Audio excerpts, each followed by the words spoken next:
فلسفے میں کہا جاتا ہے کہ ہم کسی بھی شے سے علم کے فاصلے پر ہیں، تو بھائی ہم بھی علامہ کی شاعری سے علم کے فاصلے پر ہیں، اور ایک فکر ذہن میں رکھیں کہ کیا میں واقعی علامہ محمد اقبال کو پڑھے بغیر ایک پاکستان کا شہری یا اردو بولنے والا شہری ہوتے ہوئے مرنے پر اپنے آپ کو تیار کر لوں گا؟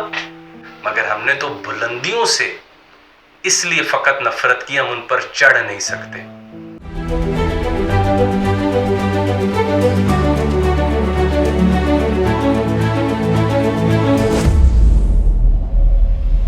عموماً غالب اور علامہ محمد اقبال کے اوپر ایک تنقید کی جاتی ہے کہ انہوں نے بہت مشکل لکھا۔ میں اس حوالے سے ایک ہی بات کہتا ہوتا ہوں کہ بھائی تم اوپر جاؤ گے یا میں علامہ کو ان کے پر کاٹ کے نیچے لاؤں؟ آپ چاہتے ہیں کہ علامہ اپنے فلسفی یا اس مشکل فلسفی کے اوپر کمپرومائز کر کے اس کو فقط آسان اس لیے کریں کیونکہ آپ مشکل بات کے لیے جو جستجو ریکوائرڈ ہے وہ نہیں کرنا چاہتے، یا آپ چاہتے ہیں کہ علامہ صرف آسان اس لیے لکھتے تاکہ وہ آپ کی استطاعت میں آ جائے؟ آپ اپنے ذہن کے دریچوں کو، اپنی ذہن کی ونڈوز کو وسیع نہیں کرنا چاہ رہے، اپنے ذہن کی روم کو وسیع نہیں کرنا چاہ رہے۔ آپ کہہ رہے ہیں کہ علامہ جو ہے وہ آسان الفاظ میں لکھ کے جو 3 مرلے کا میرا ذہن کا کمرہ ہے اس میں مختلف جگہوں پہ اپنے نظریات رکھتے ہیں۔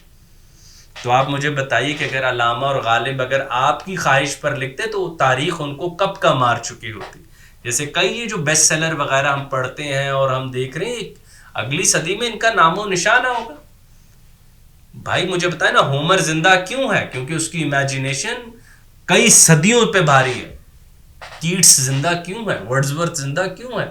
کیونکہ انہوں نے کاری کی آسانی کے لیے نہیں لکھا، انہوں نے آنیسٹی سے زندگی سے ٹکرائے اور جو آوازیں پیدا ہوئی وہ شاعری کی صورت میں آگے رکھ دی۔ یہی کام علامہ محمد اقبال نے کیا، اور انہوں نے اس صدی میں لکھا جب مسلمان زوال کا شکار تھے، سو کالڈ۔ علامہ نے تو کوئی کمپرومائز نہیں کیا آسان لکھ کر کے بھائی ان کو سمجھ آ جائے، انہوں نے کہا بھائی تم اوپر اٹھو اور اپنے آپ کو بدلو۔ اور یاد رکھیے گا کہ جو ہم بار بار کہتے ہیں کہ علامہ محمد اقبال نے مشکل لکھا ہے، یہ صرف ہم اپنی اپالوجی پیش کرتے ہیں۔ ہم چاہتے ہیں ہمیں مشکل سے نہ گزرنا پڑے، ہم چاہتے ہیں ہمیں ڈکشنری نہ کھولنی پڑے، ہم چاہتے ہیں کہ ہمیں مشکل آوازیں آسانی سے سمجھ آ جائیں۔ تو بھائی ہم یہ بات تاریخ میں جانتے کہ چیونٹیوں کو بڑی آوازیں نہیں آتی، ہم یہ بات جانتے ہیں کہ جو لوگ کلر بلائنڈ ہوتے ہیں وہ رنگ نہیں دیکھتے بلکہ پھر رنگوں سے ایک حد کے بعد نفرت بھی شروع کر دیتے ہیں۔ تو ہم نے وہ کام کر رکھا ہے۔ اگر ہم علامہ کے ساتھ سنسیئر ہوتے تو ہم ان کو پہچانتے، ان کو جانتے۔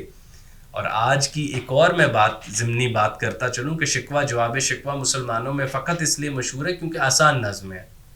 آپ نے کوشش نہ کی کہ آپ ارمغان حجاز میں جاتے۔ بال جبریل جو اردو شاعری کا علامہ کا سب سے بڑا کلام ہے، وہ صرف ہم سے اس لیے دور رہ گیا کیونکہ آپ کو لگتا ہے کہ وہ مشکل ہے، اور مشکل تو ہے مگر اس مشکل میں کشش بھی تو دیکھیں۔ اور اس پہاڑی کے اوپر جو علامہ نے منظر بنایا تو چڑھتے ہوئے ایک وہ اپنے اندر ڈریم پیدا کریں کہ اوپر جا کے منظر بھی تو بھائی نظر آئے گا۔ تو آپ کل کو کیا یہی دلیل الہامی کتابوں کی طرف بھی دیں گے کیونکہ وہ مشکل ہے تو ہم پڑھنا معطل نہ کر دیں، یا وہ ویسے ہی سمجھ آئیں جیسے ہم سمجھنا چاہتے ہیں؟ تو علامہ محمد اقبال ہم اپنے قاری سے چاہتے ہیں کہ وہ کچھ نئے الفاظ سیکھیں، نئے فلسفے سیکھیں، تو وہ مشکل نہیں رہیں گے۔ فلسفے میں کہا جاتا ہے کہ ہم کسی بھی شے سے علم کے فاصلے پر ہیں، تو بھائی ہم بھی علامہ کی شاعری سے علم کے فاصلے پر ہیں۔ تو علامہ کی شاعری کچھ پری ریکوزٹس مانگتی ہے، ان کو حاصل کریں اور ایک فکر ذہن میں رکھیں کہ کیا میں واقعی علامہ محمد اقبال کو پڑھے بغیر ایک پاکستان کا شہری یا اردو بولنے والا شہری ہوتے ہوئے مرنے پر اپنے آپ کو تیار کر لوں گا؟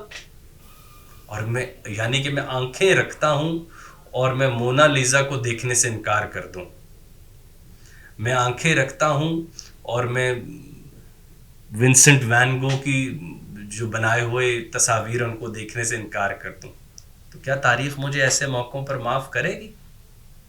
تاریخ ہمیں جو ہمارے ساتھ کر رہی ہے، آپ کو پتہ نہیں ہمارے ساتھ تاریخ کر کیوں رہی ہے؟ ہر حل علامہ محمد اقبال کو حل نہ دیا ہو، کم از کم وہ ہمیں بونا نہ رہنے دیتے، مگر ہم نے تو بلندیوں سے اس لیے فقط نفرت کی، ہم ان پر چڑھ نہیں سکتے۔ ہم چاہتے ہیں کہ علامہ اپنی ماؤنٹ ایورسٹ کو ختم کر دیں اور ایک ٹیلے کی صورت میں ہمیں دکھا دیں، کیونکہ مجھے جلدی سے سمجھ آ جائے۔ بڑی قوموں میں ایسے نہیں ہوتا، اور بڑے شاعر اپنے قاریوں کے ساتھ ایسے نہیں کرتے۔